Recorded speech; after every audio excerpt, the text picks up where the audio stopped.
All right, now we're doing some problems where we still have chain rule, but also you can see we have two functions here. So this would also involve product rule because we're multiplying two functions together. So when you're doing your derivative, start with whatever would come first. In this case, we need to start with that product rule. And then within product rule, we are going to have to do some chain rule.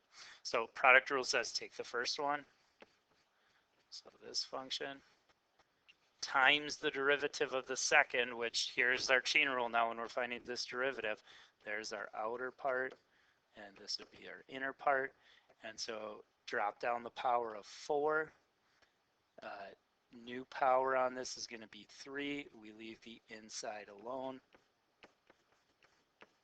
And then times the derivative of that inside. Well, derivative of that inside is going to be 3x squared minus 1. Derivative of 1 is 0. And we should put that in parentheses because we want to make sure the whole thing gets multiplied. All right, plus, because we're doing product rule now, we switch them around, so it's this second function times the derivative of the first. Derivative of the first there, we're going to have to do chain rule again. There's an inner and outside part to this one. So start with the outside part, bring down the 5, leave the inside alone, new power is 4, times the derivative of that inside, which would be 2. As far as simplifying on this one, I don't know that there's much we can do. These two numbers could get multiplied together here, but other than that, not a whole lot we could do to simplify that one.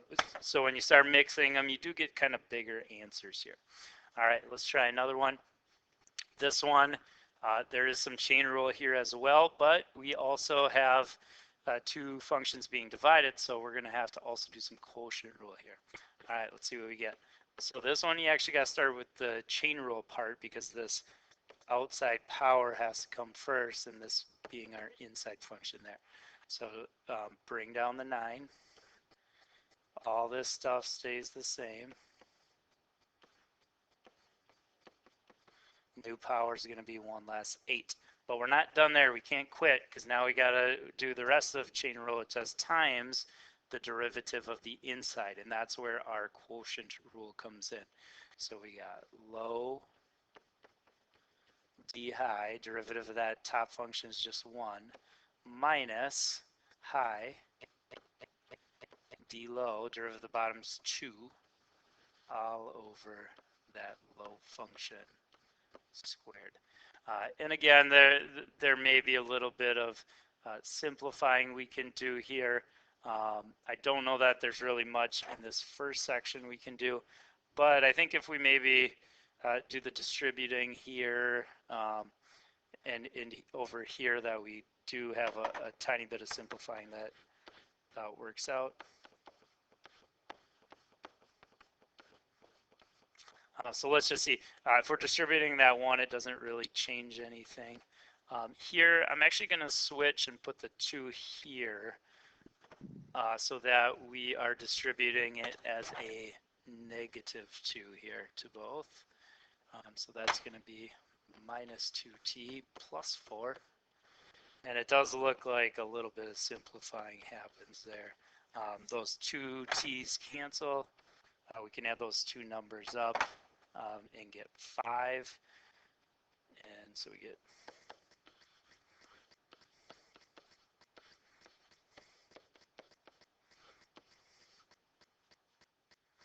so we got 5 over. As far as an answer goes, I mean, that's getting pretty good.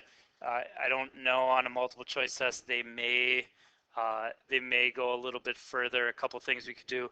We could multiply these two numbers together, and they're both numerator numbers since that 9's not over anything, so you could write it as 45. One other thing they may do if it was a problem is since this denominator is the same as this denominator, we could make sure both of these get taken to the 8th power. So if that denominator is to the 8th power, and then you got 2 more over here, you could also, another way you could write this answer would be 2t plus 1 to the 8, and 2 would be to the 10th power, and then that other one to the 8th power. So this is just another way of writing it. Not saying it's better or worse, just if it was a multiple choice question, just different ways that that answer may pop up.